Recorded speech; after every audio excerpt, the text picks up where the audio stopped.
Okay, I have to say it, y'all. I'm mad at all of you. Yeah, I'm talking to you. I'm talking to you. And I'm talking to you. I wanted to record at 2 o'clock. I had a 12 o'clock nail appointment. And y'all all know how self-conscious I am about my man hands. You all know that about me. I never shut up about that. And I am missing 2 acrylics. I am deformed. I am from Dallas, Texas. Do you think this kind of shit flies, gentlemen? Because it doesn't. It doesn't. You're from Dallas, but I mean, you know what? I didn't ask for your feedback. I actually just need to express how I feel about this because I am now going to be on camera for the next 45 minutes looking like I was in a horrible accident. Yeah, I mean, you're missing a couple. Missing 2 and this one's chipped. Okay. Just let me know when you're past it and we can start. I may never be past. You were able to get yourself a nail appointment after the pod, correct? Yeah, that's why I rushed all of you. Thank goodness. Can't imagine what the rest of the day would be like with everyone you interact with after that little... No, because I have to play a poker game. And if you think I'm playing a poker game looking like some garbage monster that crawled out of the dumpster, you're incorrect. Speaking incorrect. Of poker games, we're not actually playing against each other right now, but we do have these prop chips in front of us. And I noticed that you have more than me. Sounds about right. Story checks out. Yeah. Welcome to the Texas Poker Experience, y'all. My name is Caitlin Komesky. Today, I'm joined by Craig Sear. We're going to do a catch-up this week. We do not have a guest. We're going to get updated on what's going on with the lodge, what's going on with the evolving cheating scandals, and we're probably going to talk about me. I don't understand why people cheat. I mean, I understand why they cheat. I don't understand why people are shit-headed in the first place. I mean, I do. I understand why people cheat. It's frustrating. It's very frustrating. The fear of getting caught would be too much for me. But I don't know. You never really know until you're like presented the opportunity and you're at the time and in the place. I wouldn't steal money from people. Our poor friend Danny Chang, who is one of our more recent guests on the podcast, got absolutely robbed by his roommate. That's straight up a robbery. It's fully not okay. Yeah, and like one of the nicest guys that I've met in Austin poker for sure. I mean, he's just super, super nice. I can't. I mean, not that it's okay to steal from anybody, but we're dealing in large amounts of cash, and if $17K can change your life, and you're willing to ruin your reputation and really personally injure one of your friends immensely, it says more about you. That's what I would like to see. I mean, assuming that the story is true, of course. I haven't seen evidence. I'm not an investigator. Don't really want to be one. But assuming that it's true, that's what I hope to happen. I mean, of course, I hope the guy owns up to it and pays him back. But I assume at this point you're kind of down that path and you're not going to do that. But I would like to see people that act like this outed. That's a big positive I have to say about Doug Polk. For his entire content creation career, he sees somebody doing right and will shine a light on it, and he sees someone doing wrong and he shines a light on that as well. Like, he will out you if you are a cheater or a scumbag. He doesn't shy away from the platform. He really does take those opportunities. Yeah, I would like to see this guy get outed and literally the moment he walks into any poker game anywhere in Texas just be shunned immediately. I believe his name is Adam. He's a former dealer in town, and you can find his picture on Danny Chang's personal Instagram if you think you may know him or his whereabouts and want to confirm. Yeah, pay the man back. Do the right thing. Other cheating scandals? Anything more on the Bryn Kenny situation? Yeah, some text messages got leaked that just directly contradicted the things that Bryn... So we haven't talked since Bryn Kenny did the Poker News interview. He only would be interviewed by her Twitter handle is Auntie Chardonnay. She's a Poker News journalist, and he would only take an interview with her. And apparently she's a personal friend. So there was some, questions there about the legitimacy of that. But I mean... He really skirted a lot of the questions. I think she asked the appropriate questions that everybody wanted to know. And Doug Polk said that when I played with him on the stream. That was something that he said. And that he's like, yeah, I mean, he asked the correct, appropriate questions. She did. He just didn't answer them. He took these roundabout ways of saying, I just care about people. It's like, okay, but did you ghost? Did you know about ghosting? Were you sharing screens? So after he gave that interview and he pretty much shirked off a lot of responsibility, a lot of text messages that were leaked that contradicted things he said, specifically about his knowledge of ghosting and whether or not screens were being shared. And it's pretty incriminating. And they were authenticated, and Poker News did run the story, the follow-up story. So not playing by the rules and dodging questions. He might have a future in politics. Yeah. No, I mean, in life, hopefully it gets some people off of the online tables and onto the live tables, because that's the industry we're in. We support live poker, most of us. So I'm not absolutely heartbroken to see online poker, taking sort of a bad rep. I'm sorry that people got hurt, but it's a lot harder to cheat and collude in live poker, and people that have been around know what to look for. I've never been a witness to anybody live colluding in Austin that I'm aware of. Online poker, it just seems like every quarter something like this happens, and it's kind of a fool me once, fool me twice, fool me 17 times kind of situation. I mean, how many scandals do you need to see in the online space? We'd be naive to think that a cash business. It's a cash business, even if you're paying your hourly or your membership fees. I think you can put membership fees on the cards at most of the clubs, but you have to pay for your hourly in cash. It's a cash business. They're dealing in thousands and millions of dollars in cash every day. So to think that that's not going to attract some dark characters, and that laundering doesn't exist in certain places, or that drugs, crime, sex, rock and roll, it's all there. But part of that comes with, the worst of people. And money change people. Like a gambling debt can cheat people. If people are playing, like let's say somebody is in, a position to be managing a lot of other people's money, and then they're playing a lot of poker, but they're not playing with their own money, and then they get themselves into, this is... It's part of it. It's like the intrigue, the sex, the danger. Like that is part of poker. There's a lot of staking. There's a lot of people playing poker with other people's money, but they're in the know. It's when they're not in the know and you're just using other people's money as your bankroll, then you get yourself in a gnarly downswing, and it's like, oh no. Now we're in Ponzi scheme territory. Now we need to find somebody else's money to pay the first person. You want to talk about the new lodge? Yeah. So the lodge came out yesterday and said that they had surveyed their players, which is true. They had paper surveys at the door. I've spoke to many people. I didn't myself take the survey. I wasn't there that day or days that they were handing out surveys, but I spoke with many players that I play with regularly that did fill out the survey. And so the changes that they made were in response to the surveys. And they changed the buy-ins to their games. And they allowed bomb pots in some games. So they're now allowing bomb pots at 1-3 and 2, as well as 2-5. Still not at 1-2, but they're going to be capped at the lower games. So do you have that information in front of you, just so we read it out correctly? Originally, the 2-5 was going to be, hold on, I'm so sorry. I was like, here, you say a thing, and then never mind.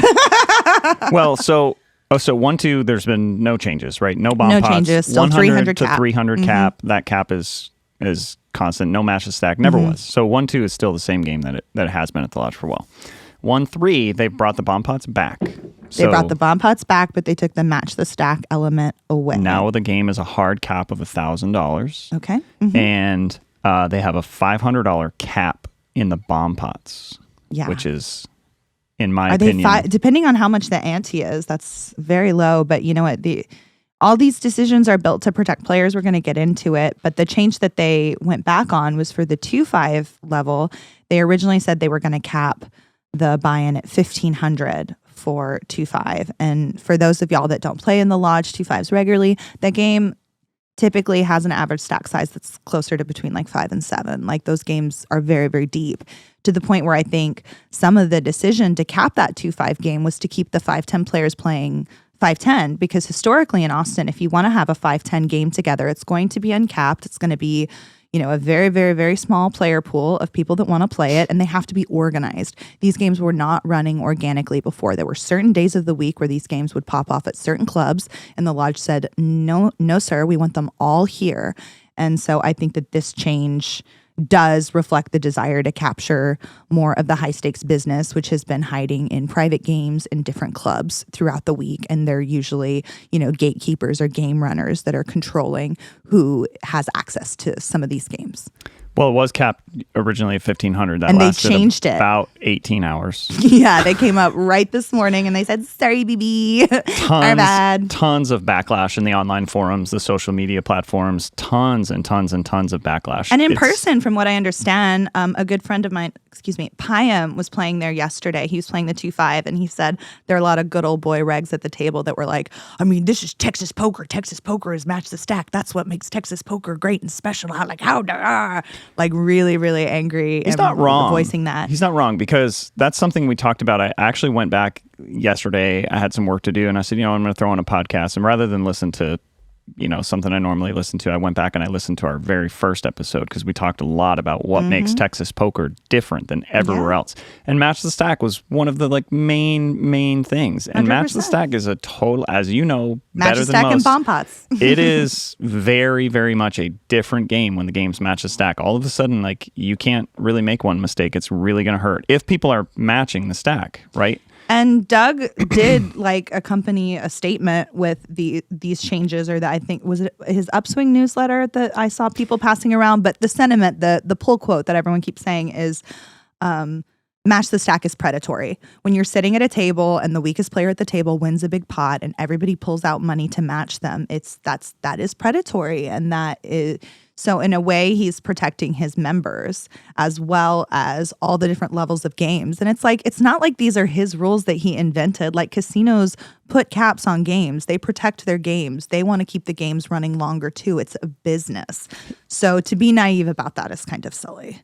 Well, so he was saying there's three outcomes. I'm going to be hard pressed to come up with all three right now, but he's saying there's three outcomes when you're Match the Stack, because it is predatory. He's saying, the player now could just end up leaving, and that's bad for the game. Like, the fish leave because they feel like, oh, this is dangerous. And I'm sitting there going well, if you want to protect the players, they're not young children.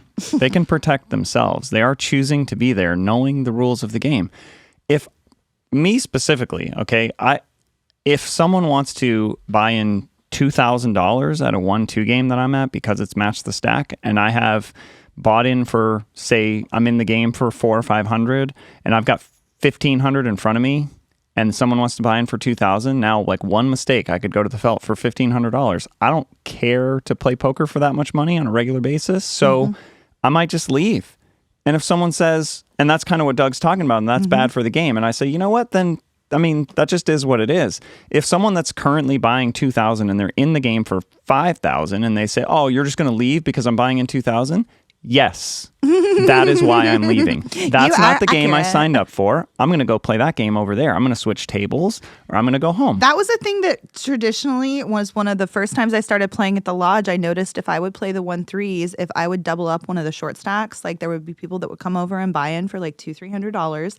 And if I doubled them up in a pre-flop, whatever, aces versus kings, or they cooler me in a different way, whatever, I lose the pot, they take that money and they go south to a 1-2 game, so to speak. And that used to drive me bananas. And I didn't want to play the 2-5 or the higher games at that particular time, because I was so regularly taken advantage of in that way, and where I was buying in deep and I was playing the game, and then people would just literally siphon off my money and leave immediately. Yeah. The ironic thing to me is that the lodge has 1-2, which has never changed. It never had bomb pots, to my recollection. It's always been a 300 cap. To me, that's your safe haven. I don't understand why you're trying to make this change. This 1-3 game at the lodge has been iconic since before the lodge was huge. That was the big game in the room. It plays absolutely bonkers. It gets super, super deep, and that is Texas poker. Things can be great and not be sustainable. So I think Texas poker was the Wild West. I'm going to be the voice of reason here. I think that these changes are going to make it a lot easier for recreational players to bankroll. I think it's going to be a lot easier for the pros in town to play at the levels that are appropriate to their skill level and bankroll size. I think there was a lot of muddling back and forth between the games, and game selection was more about lineup than it was about buy-ins. This structure does add in some safeguards for not only recreational players that maybe are destined to be a losing player, that are just business for everybody and, supporting the market at whole, but it's also going going to be good for the people that are profiting from this business as a player. I truly do believe that. I totally understand the changes from a business standpoint. I totally understand what they're going for. They are changing the game. I think one of the reasons that the Lodge became so huge, one of the reasons that Texas poker is talked about well outside of the state, is because it's different. And I think Match the Stack is one of those main reasons that makes it different. I think Bomb Pot, same thing. This cap on the Bomb Pot, it kind of makes it feel like spread limit, like Colorado, I think, used to be. I don't think they are anymore. Same thing in Arizona. It's just weird when you're in a no limit game, and all of a sudden you're going to limit the amount of money I can put in like this one particular hand. Now you could also argue that you're playing a double board PLO Bomb Pot in a Hold'em game. It's a completely different game already. So capping what you put in there to protect the integrity of the game is not a bad thing. I can understand that. But I just think at the Lodge, where they always have so many tables going, if someone doesn't like the rules at 1-3, they can play 1-2. And they can go down there and they can play a capped game and they're protected. I just don't. Yeah. I don't understand. I just think the argument of like, that's what makes Texas poker great, and it gets so wild and out of control, and that's why people want to play here, and that's why we should keep it. I don't necessarily agree with that. I do think that the people that are seeking that game, that is still available to them in the underground scene. I don't think that there are enough underground games in town to really affect the Lodge business plan or affect their decisions. So I don't think they're particularly worried about that. I think they're making the best decision for them long term, and they are helping to restructure and repave an entire industry. And I think that's why so many locals are getting emotional about it, because they feel like, oh, hey, I feel like you're catering to the out-of-town pros more so than you are the locals and what we want. You're not listening to us. But they are listening to them. I mean, they changed the rules like responsively in less than 24 hours. So obviously they are listening and obviously they care. But at the end of the day, casinos have been running games in this particular structure for a very long time for a reason. It's for sustainability and longevity. And I just don't. Well, and to be fair, it is emotional. People, they're changing the face of poker. I get it. People are going to get heated. Well, and to be fair, you're saying that casinos have been running this structure, but a $1,000 cap and a 1-3, that's beyond any, a casino is going to have a $500 or $600 cap. That's so still really high. Yeah, there is some compromise there. Like a 2K cap and 2.5, that's a seriously big 2.5 All game. this does is protecting you from the dipshit that's going to come in and play live cash games with his big cans on and his sunglasses, and he'll be sitting there with his iPad and eating Cheetos and getting cheese dust all over the cards and barely paying attention and barely playing. All that does is it protects the fish that don't know any better from getting stacked by him. Give a pro tip right here. How do you eat Cheetos at a poker table? I've seen it. Chopsticks. It's the weirdest thing I'd ever seen when I first saw it. And by the time I was even trolling you a little bit for it, I realized how genius it was. And I was like, okay, it's weird. I think I saw it on TikTok one time. Yeah, totally genius. I'm like, she's keeping Cheeto dust off of my chips, my cards, making this game easy for me. For the greater good. Yeah. So yeah, some changes at the Lodge. We'll just have to see how it shakes out. I thought it was interesting that they announced the changes and then announced a change within the changes after the backlash. But I do think one thing for sure. I always say people will speak with their dollars. I think the people that are threatening to play elsewhere are the pros. And the bottom line is the pros need fish. And if the fish like the changes at the Lodge and just want to stay and play there, then guess what? Those pros are coming back. I mean, they're going to be there. This next month is going to be really hard for all the other clubs in town. I really feel for them. This Lodge series is absolutely unprecedented. It's like nothing we've ever seen in the state. The tournament going on right now, that's a $500 guarantee for $400. That might be one of the best value tournaments just in terms of that structure of any tournament we've ever seen. The turnout all month long, I think, is going to be really wild. They've expanded. They now have 80 tables. They've opened their old space, the old Blockbuster, as it were. Just for overflow, has gotten a little bit of facelift, and they've already started running tables in there. They've got their circuit dealers in town. It's going to be hard to get 2-5 games elsewhere, anywhere in town this whole month. So shout out to all our friends in the smarter clubs. And when you're making your decision this month of where to play, maybe throw a bone to the Red Stars, TCHs, and Shuffles of the world. The smaller clubs. You said smarter. You meant smaller, right? Smaller. Yeah. I meant smaller. Interesting. Speaking of things we've never seen before, did you made some money recently, I guess? I did. I heard. I did. I'll tell the story from my point of view, but everyone wants your point of view, so we'll give mine. We'll give mine first. Yours first. So, your standard Instagram story, you're like getting ready for day 2, blah, blah, blah, blah, blah. And I was like, oh yeah, that's today, and I saw it on your Instagram story, and I was like, I'll have to like make sure to pay attention throughout. Do you remember what I said? Said it's a beautiful day to win 6 figures.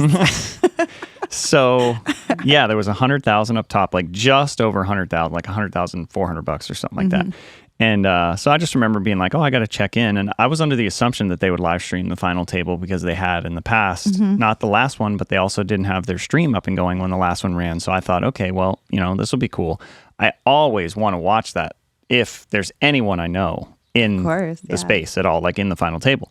So I'm watching throughout the day, and I've got 2 things going. I've got the live clock on Poker Atlas so I can see how many people are left, and I'm also like reconciling that with your Instagram story. So I'm sitting there and I'm going, wow, they're down to 40 players or so, and I haven't seen anything from Caitlin. I haven't seen the foot post, right? Where you're like walking in the parking lot. That's like the standard like GG post, Yeah, so sad girl post. Yeah. Jax can't hold against ace queen, blah, blah, blah. Finished 40th, took home, whatever. Kind of disappointed, whatever. Might delete later. So I'm watching and I'm like, geez, they're down to 3 tables and yep, you're still in there. So I'm explaining to Jackie, I'm like, well, because it's a tournament, Caitlin is guaranteed to win X amount at this point. Then we get to like final table territory and I'm working on tables in my garage. So I go inside, I pull a 50-inch TV off the wall, bring the Roku outside. So I'm like, if she makes a final table, I'm streaming this motherfucker. Oh, no. So I've got this whole thing all set up so I can still work, but I can still watch the final table. Aww. And I also saw in one of your posts that one of our friends, Shay, ran pretty deep in the tournament too. And I was like, oh my gosh, there's going to be 2 or 3, 4 people I know at the final table. This is going to be fucking epic. Shay was at my table for like the last few levels. Yeah. And so, I actually talked with him a little bit about it this week, but so I'm just like, now I got like the full sweat on. And at one point, it's like, when did the final table start? At like 2 a.m? 1 o'clock in the morning? Final table, would have started at 3, close to 2:30 or 3. Jackie's in bed, Charlie's in bed, and I was like, do I need to get in the car and just like go up there and just be like a railbird? And I'm like, this is cool. I understand it's big, but I sent you one text. And all I said was, hey, I am watching, I'm following, I've been watching all day. I was like paralyzed with fear that I would somehow be a distraction. So again, I always make these references to golf. It's like the same thing. People would say like, oh, I wanted to come out and watch you play in this tournament. I'm like, fucking show up. Like, I love when people watch me play, but they were always concerned that they were going to like affect what I do in some way, shape or form. And I had that exact same fear. I was like, you know what? I don't want to be there. I don't like, probably plenty of pressure, money pressure, everything else. So I was like, I don't need to show up. I don't want to show up. I just don't want to, terrify anybody. I don't want to change anything that you do. So that was the only text that I sent. And you were like, okay, that's cool. Like, great.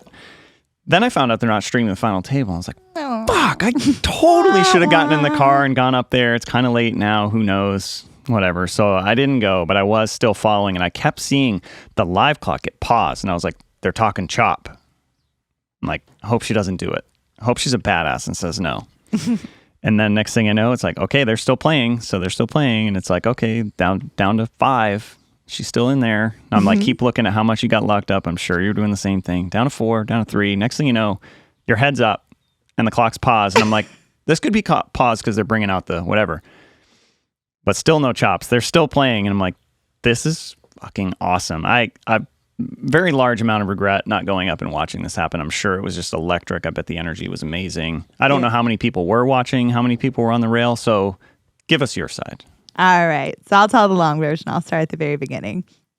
So let's start even like with the week that I had because I was having a crazy week. So on Wednesday, I played one of the lodge's first streams back. It was a 5-10-20, which I consider that a shot take for me when I'm playing those games and buying it. And I bought in deep. If I play that style of game, I don't buy in that deep, but I really wanted to buy in deep and play the game and shot take and all the rest. I was so nervous. Oh my gosh. So my coach had trolled me about being nervous about it, which no offense, coach, but it did not help. And so I was like extra nervous.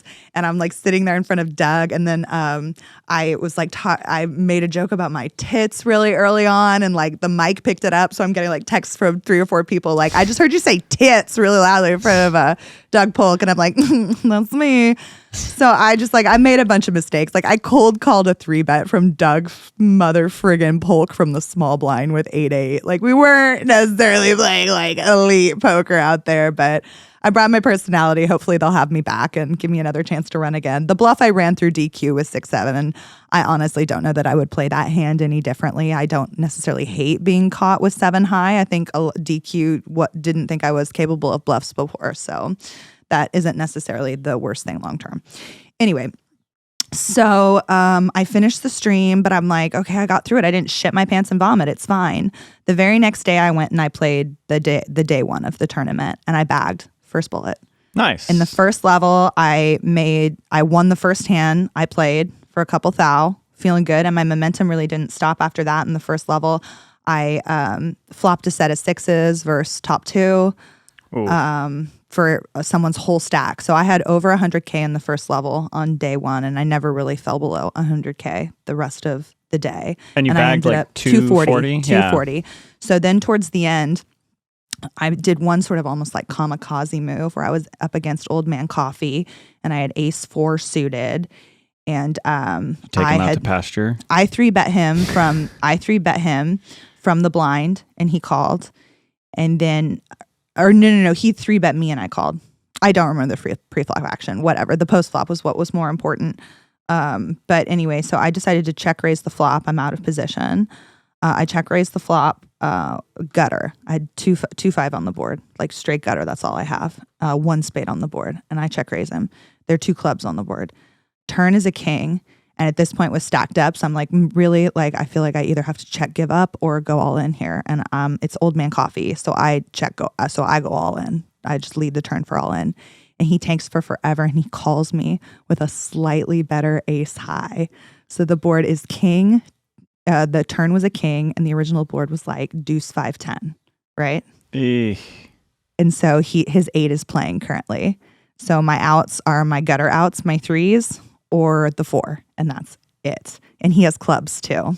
So I'm like dead to rights. And this is for my stack, maybe like 5-6 hands away from the bag. River's a deuce, chop pot. Kickers don't play. Yeesh.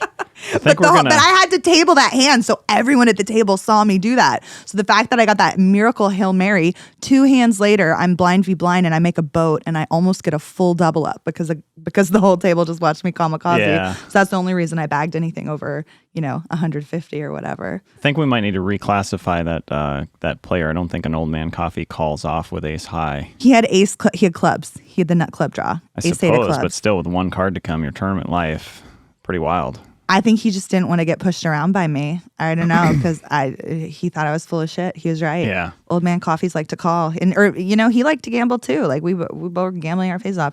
So anyway, that's day 1. So 3 days later, you show back up? No, the next day, Saturday, Andrew Neeme, my good friend, asked me to be on his vlog. And I was like, yeah, I'm not doing anything Saturday. I'll be on your vlog. And he's like, I have this like fun, creative idea. So we played with Brendan Kaufman. Shout out to Brendan, who also made the final table. Ironically, cool. The 2 people Neeme asked made the final table, and so we were doing this gig where we were trying to cumulatively is the word, win $500 between the 3 of us. We were all playing different games, and then once we hit the 500 mark, we were going to go out to dinner and just like bless our server with the money as like a person in need or whatever.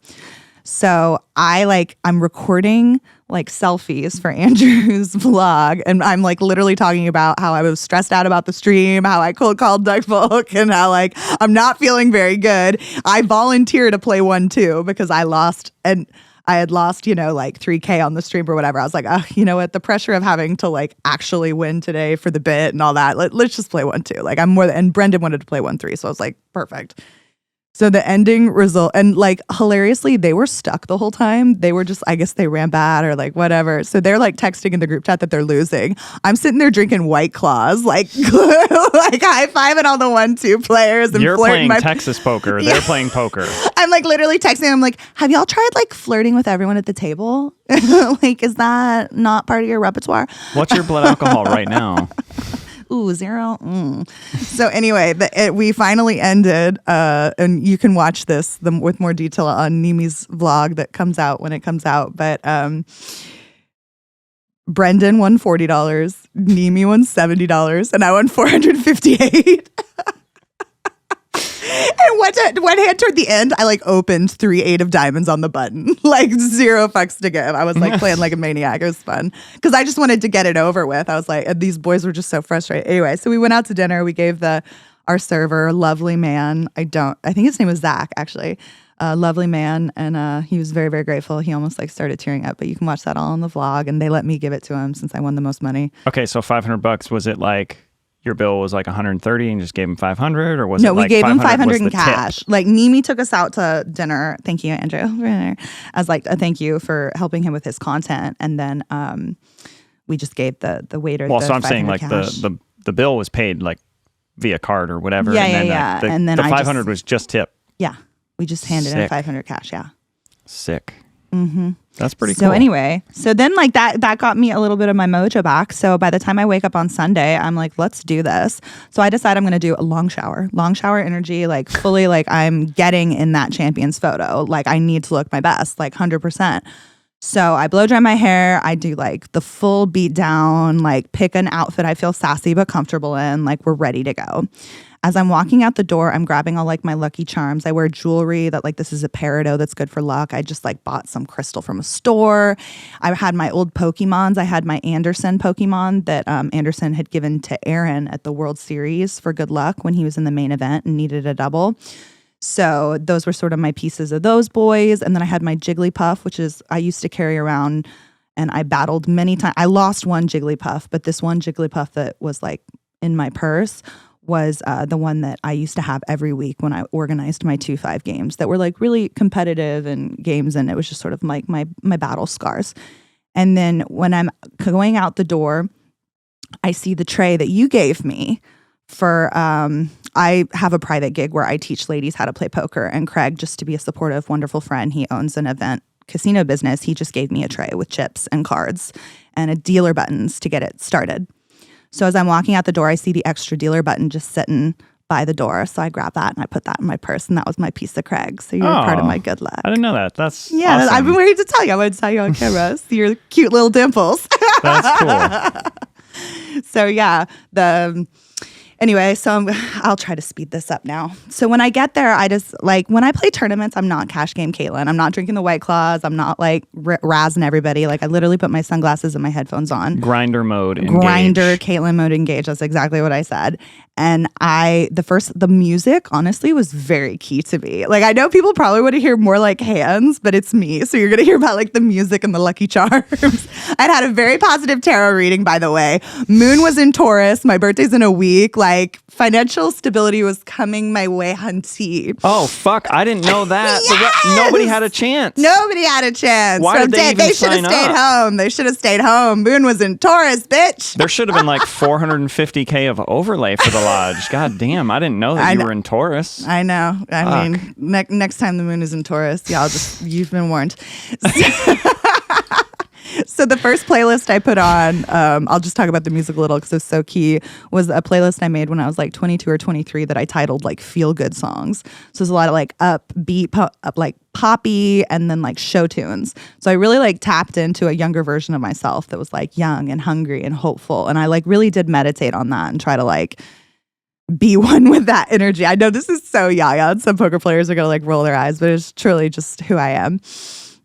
And then I listened to like a run mix from 2015 to sort of tap into that era of myself. And then towards the end, when we were getting towards final table, I was listening to like my recently played stuff that is the music I listen to today that honors the part of I am today. So definitely the music and the noise cancellation headphones were key to the victory. So back to more the cards stuff. I started with 32 big blinds. I had to make a big fold with jacks pretty early on. I was playing Jordan. Jordan wears the cowboy hat and he plays PLO. It was blind v blind, folded it around to him. He was a small blind. And he raised. I looked down at Jack, 2 black jacks. So I re-raise. He just calls. Flop is queen high 2 hearts. He leads out for almost pot. And I think for a really long time. And I know Jordan is a gambler. He's capable of taking the betting lead with hearts. But I honestly just think he has ace queen here. So I folded flop. I had 2 black jacks. I didn't have a heart in my hand. And that was a big fold. And then maybe like an orbit later, I get queens. Jordan opens. I 3-bet. He 4-bets. And that puts me all in. So I go all in and he calls. I have 2 red queens. He has the red kings. Run out is like jack, 10 of spades. The turn would have given me a gutter. So any 10, any queen, I win. And it came queen. Lady on the River. And AP even said, make sure to get my name right for the podcast when you tell this story. So AP, here's your shout out. Thanks for that, Lady on the River. What's the equity look like? Queens against kings pre? Oh, it's disastrous. I feel like 80-20. 80-20. I have no idea. I'd have to pull out my calculator. Yeah, maybe like 82-18. It's dominated. But when the moon's in Taurus, But when the moon's in Taurus, that's, it neutralizes all of that completely. It's probably like 52-48 at that point. In my favor. Yeah. Okay. Well, so he almost sucked out on Yeah, you. so I crippled his he was the chip leader at the beginning of the day for that table. So this was like in level 2. And honestly, here's another detail. I have never made it past level 2 in a multi-day tournament. On the I second bagged day. 2 of these monthlies and men cashed pretty much, or the one level above men cash. And then I day 2 the ladies WSOP event I played in November, and both the first 2 I got out on level 1, and then the second one at level 2. Like I'm not running good on day 2s, and so some by the time make a case to say that that's a sign that you're doing it right, because you're actually like being aggressive on day 2, where a lot of people are trying to like ladder up and everything else. They're probably saying I was playing Titus right. I don't know if you're that playing to win. I made my moves once it became gamble time. That'll come later. But I'm talking about your prior busts though. Oh, like busting yeah. early on your day 2s. Like I opened shoved with ace queen and Aaron woke up with kings in the big blind. Like, whoops, my bad. Yeah. But it's like, you have ace queen and 12 big blinds. Just come on, make some money. Right. But anyway, so at that point I become the slight chip leader at the table, but I don't really pick up any cards for like 3 or 4 levels. But I'm like on the moon because I'm able to tell Twitter, hey, I made level 3 of a day 2. That's as far as I've ever made it. Like that was the first milestone, like new frontier for sure. And then as the people weaned on, all of a sudden there are under 100 people left. All of a sudden we're at the 50 people left. And at this point I'm dwindling. I'm between 15 and 20 big blinds for most of these levels. I don't want to put Shay on blast, but Shay mentioned there was a talk. Maybe I might have heard him wrong, but he mentioned a talk of a 10% swap with you at some point, and he's like, I almost swapped 10%. We've done it with Caitlin. other tournaments, but we didn't for this one. And then he said, like, at the time he had more chips than you, and he's like, I cost myself, Yeah, he didn't officially ask me this time. Every other tournament we've been in, he'll ask me on day 1, and I'm like, oh yeah, sure, because I have only ever been cashed, and I don't. But he did not ask me this time. Sorry, Shay. Boy, tough time to not make that offer. Would have worked out pretty well. Results oriented. So anyway, at this point we're at 27 left. We do the redraw for the final 3 tables, and I'm like, oh wow, this is the final redraw. I'm really short stacked, but I'm still there. I still have a seat. I still have chips. I haven't lost an all in. So my coach at that point texts me and he's like, good luck, 27 left. So now I know he's watching and he's paying attention. So a big hand that I played that I can talk about is this one's on. And by the way, all these hands I'm talking about are pinned in my story highlights on Instagram. If you want to see the video footage of the updates, you can go through it too.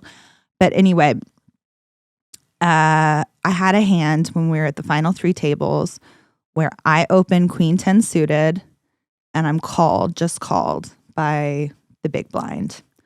Flop is, it's like really low. It's really grungy. I don't remember the texture other than 1 club and 2 spades, but I think it was like 9-7 rag. Like it was atrocious board. So I bet big and he calls me. He check calls. And then on the turn, my club draw comes in, and I had already sort of made the agreement in my head, like if I peel off a club here, like this is my spot, like I'm taking it. But before I even act, he goes all in, or he forces me all in. He had a slight chip advantage on me at the time. But I have 2 overcards to the board and a club at this point. And so I call. And I call correctly with queen high, apparently. He tables jack 10 of spades. Oh, and I hit my club on the river, but I didn't have to. I was good with queen high. I was good with queen high, yeah. He really could only hit a red jack pretty much, or a spade, yeah.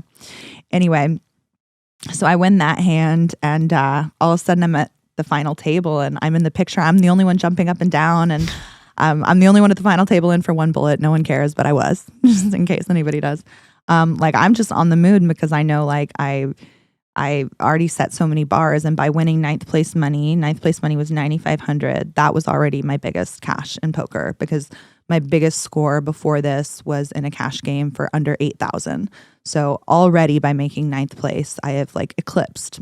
Maybe eclipse is a strong word, but I've done really, really well. So I start out the final table with 10 big blinds. I'm the short stack, and my coach asks me about like stack position, where everyone's sitting in stack positions. I kind of give him a rundown, and he tells me when to gamble and when to be tight. But pretty much at the final table, I was in a gamble spot the whole time. I shoved with like suited kings and sixes. Those got through. And then I shoved with the chip leader opened, and I shoved on the button when we were 4-handed. And there was a kings versus jacks hand. That was the first hand I won that you can see on the highlights versus Eduardo, where he just went all in on like a 9 high flop, and I had jacks. If you have a set, just like good game, goodbye. Yeah. But I called him with kings correctly and got the double up there. And all of a sudden we're 4-handed. And the guy who's been the chip leader all day opens. I raise on top of him all in with jack 9 of diamonds. And he calls, he says, good luck. This guy has not really lost an all-in. He's been felting a lot of people all day. He's been the chip leader since we were down to 27 probably. And he flips over ace king. I have jack 9 suited. And flop is 8 high, 9 on the turn. And yeah, we're good. So at that point, I went from the stacks were like 13 million, and I had 6.2 million. So at that point, did you know that Jack 9 suited is one of my favorite hands? I mean, obviously I like the premium hands, but like for trash hands, like that's like my absolute favorite. I love Jack 9 suited. It's wild. And then I think when we were 5-handed, I shoved with Jack 10 suited. And the guy that opened had king queen, and I also just made a pair and was good. So like I definitely did hit some spots where I was dominated, where I just like ran good. And then when we were 3-handed after that chip leader, after I crippled him, he was the next one eliminated. The guy who had been James, he's my friend that plays in clean. Shout out to James, who was the only one that really had railbird people there. And out on the break, he was like, we're not chopping. So I was like, okay. So as soon as he left, my coach said something like, okay, so is there any chop talk? And there hadn't been chop talk up to that point at all. So I just, I'm the first one to broach the subject. I'm like, hey, y'all want to look at a chop? Any interest of a chop? We could put some money up top. So the original first chop agreement we talk about was when it was 3-handed, me, Nick who won, and then I think his name is John, the guy with the mirrored sunglasses who won last month. But anyway, the ICM chop would have given like me 59, the guy with the sunglasses 62, and the other guy 65. And the guy that ended up winning, Nick, ended up refusing it. He really wanted the trophy with the 20 on top, the 60 with the 20 up top. And so we keep playing. The guy with the mirrored glasses gets eliminated next. And then Nick has 30 million and I have 15 million. So we decide to talk about the chop again. At that point, I would have gotten 73,000. And Nick would have gotten, I guess, like 90 or 95 or something. And we were both talking to our people. I don't know if he had a backer or just a friend that was advising him. But it became very clear to me that he was one of the less experienced people at the final table. He had never made it that far in a tournament before. And I don't think he was used to playing heads up at all. Like, I don't think that's part of his day-to-day or anything. I don't play heads up that often, but I do play heads up. My friend Colby, who is another lodge event champion from a few months past, we get together socially and we play heads up with real chips and cards. So I'm used to it. It's not that foreign to me. So when I'm talking to my coach and he's like, okay, listen, it's like 13, you're risking 13 to play for 40. Do you think you're better than this guy? And no offense to Nick, but I don't think he's a pro. I think I was more experienced than him and more set to, and I was like, yeah, I really do. And he's like, then play him, accept all results. And so that's what I did. And we started playing heads up. We were maybe like five orbits, 5 minutes in. And I was, sorry, that's my phone. Hey, Kevin. And I was like, where was I? I'm so sorry. I got distracted. Heads up, like 4 or 5. So we're heads up. So like maybe 5-10 minutes in, I've taken the chip lead from 30 to 15, and it's now closer to like 22 via aggression, like 24, right? Like just like aggression, pushing the pace, like raising, and I just siphoned off a lot of his chips. And at that point, he said, "Do you want to talk about the chop again?" And I looked him dead in the eye and I said, "No." No, honey, we're playing. I said, "No, no." The hand I finally went out on, he just called. I raised with ace king suited. He just called. Flop was 10 low, 10 low. So I bet big, and he calls me on the turn. I shove all in because I hit another heart. So, and I have the wheel draw. So a deuce is my gutter, and then any heart, and I have the nuts.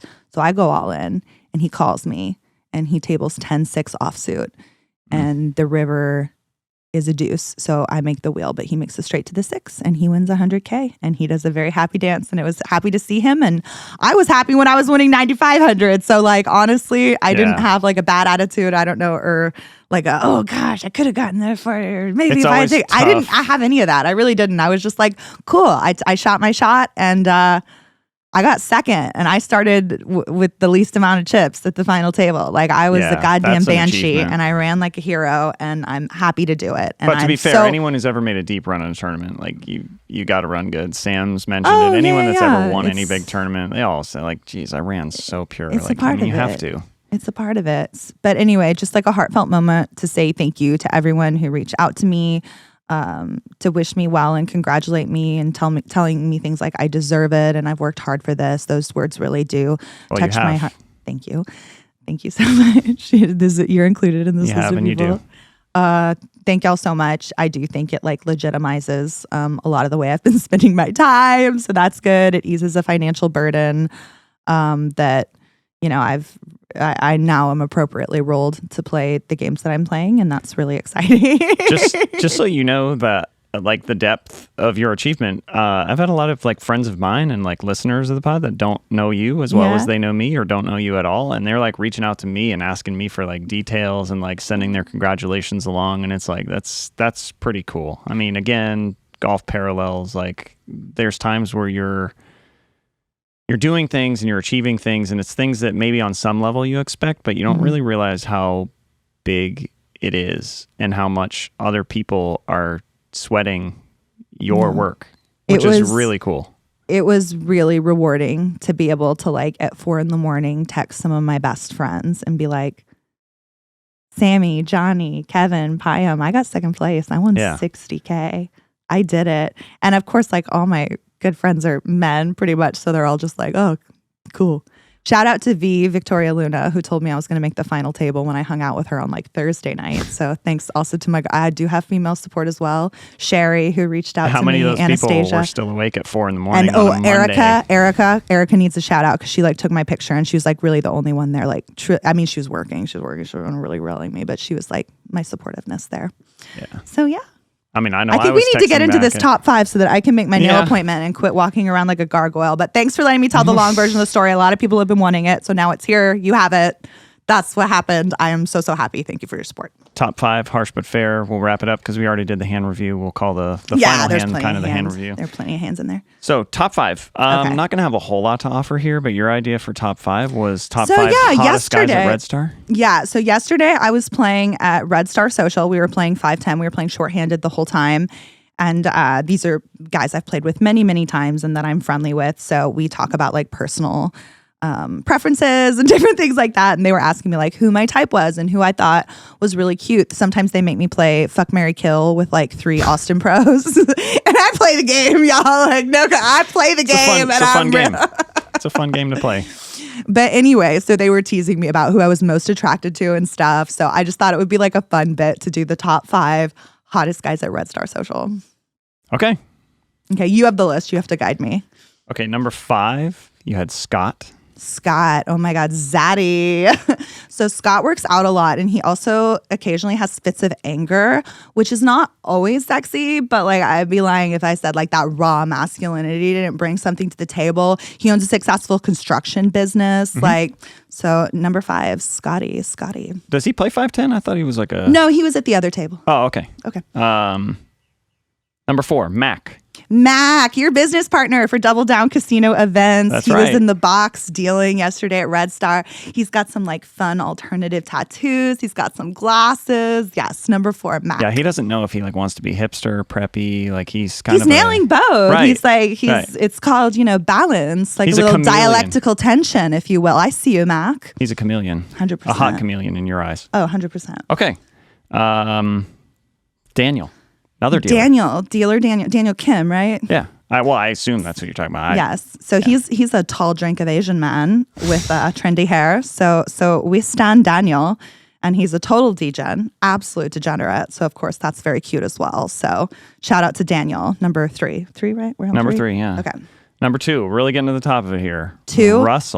Russell, little Filipino flavor. That man's got sex appeal. I like the way he carries himself. He's a businessman. He has a sports card and Pokemon business. So definitely very, very have to put 3 Russell dealers high in on a the row.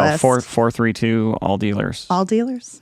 They do play, but yeah, they were dealers. In this context, they were in the room yes, to deal. Yes. Number 1, Biggie. the owner. He's the owner of the club. He's a businessman. He's established. He's Texas kind-hearted. poker royalty. He brought me beer and donuts, which don't go together, but I don't care. Biggie. Okay, so you went to Red Star. I went to Red Star. You played 5'10", their regular played 5'10". Thursday 5'10". Yeah. And they were discussing who your type is, and you're going to tell me that 5 hottest guys at Red Star, not a single one of them was in this game. They were all like... I guess we could do it. We can give an dealing. honorable mention to the guys who were playing the game with me, who are so concerned about who I find attractive. We can give honorable mentions to Jaywin, Kevin, Zach, and Pierre. Almost your made the honorable list. mentions, and Corey, Louisiana Corey. If your it was a honorable top 10, mentions, but sorry, you didn't make the list. Maybe next time, maybe get your publicists out there, get the name out there in time for award season when we know the top 5's coming up. We can maybe have a little bit of a press event and get your name out there, getting it. But unfortunately, no, none of them made the top 5 hottest guys in Red Star yesterday, and I'm sorry for that. Oh, if it was a top 10, they'd have made it though. Yeah, no, this is so unfair that I'm doing this because they were bickering like petty little children, and I was like, y'all have to stop. I don't want to play with you if you're being mean. And then the next day I go on my podcast and I'm like, yelling is cute as you think you are. Harsh but fair. You go first. You want to? Oh, you're gonna make me go first. I'm gonna make you go because I feel like I went first for weeks and weeks, and I deserve to have time to think sometimes. I went first with Ash. Just go. Well, then my harsh but fair be that I'm mean to you. I thought that the low-hanging fruit would be something about you big-timing me and not being as available the last few days because, you got this 5-figure score. Your Hendemob's going to go up freaking 30x, and which, by the way, hasn't been updated yet. I'm going to have to call him if the next couple days and be like, what the fuck are you guys waiting for There here? are men on Twitter that need to know I have value. Right. Seriously. I mean, now we know. But I just thought, really, it's now that we're doing video for the podcast, we find out how many people are actually watching versus listening and how important it is. I just wish you could show up a little more together, have more than 8 nails on and have none of them be chipped. You look like shit, Caitlin. I already know I'm sad about this. You look like shit. Clean it up. This is so unfair. This is your fault. This is your fault. No rebuttal. You just accept your feedback. Okay, thank you. Harsh but fair. I'm a hideous monster. I agree. Quasimodo wouldn't bag this bitch. God damn. Anyway, your harsh but fair is that you told me some of the names you're thinking about naming your new baby. They're some of the waspiest, whitest names I've ever heard in my life. There is no seasoning in that casserole, Craigers. Harsh, The but fair. last few names you gave me were cute. I told you the names I actually like, but the first two you gave me, and I'm sorry, because they're family names, but I'm not a fan. Too bland. Yeah, I do believe you said something about like, boy, that's a super white name. And I'm like, I am white. It makes sense. Might as well call him like Hunter Covington. Yeah, that one's not on the list. So harsh, but fair. Thank you. Fair. Not gonna rebut. That's totally. Do we fair. have a sponsor this episode? No, just me. Just me. Thanks, Uncle Craig. Your old boy Craig. I guess we'll call it Sear Poker Tables. Sear Poker Tables for all your felting needs. Working on a couple of cool like custom one-offs right now, but very nice. No official sponsorship. We're saving that for. Yeah. If y'all want to just like give us money and you want to be the sponsor of the podcast, like that is available to you. That is an option. If you have a small business that you think would be helped by between 2 and 1,000 local Austinites. I want like non-poker sponsors. That'd be really cool. Like I think I would love it if like just like a strip club sponsored us, and then maybe I could do like a guest set, like a guest pole dance. I was thinking cleaner than that. Oh, I was my thinking bad. like Torchy's Tacos. Like Torchy's Tacos. I know the owner of Torchy's Tacos. If you're listening, cut us a check, man. I'd love to. I'd Hillbilly Queso, the finest around. Oh, save the praise for sorry. paid sponsorship. Okay. Save the praise. Anyway, if you're watching this on YouTube, make sure to like the video and make sure you're subscribed to the channel so that you get all of our new videos. If you're listening on Spotify or Apple Podcasts, please either rate or review us or subscribe to us as well on that platform. It really does help us. We have been seeing some of your comments on YouTube. Thank you for engaging with our content. You can also follow us on Instagram.com at Texas Poker Experience. You can follow me at Caitlin Komeski and Craig at Acing288. And until next time, don't be a nit. Remember to put the straddle on.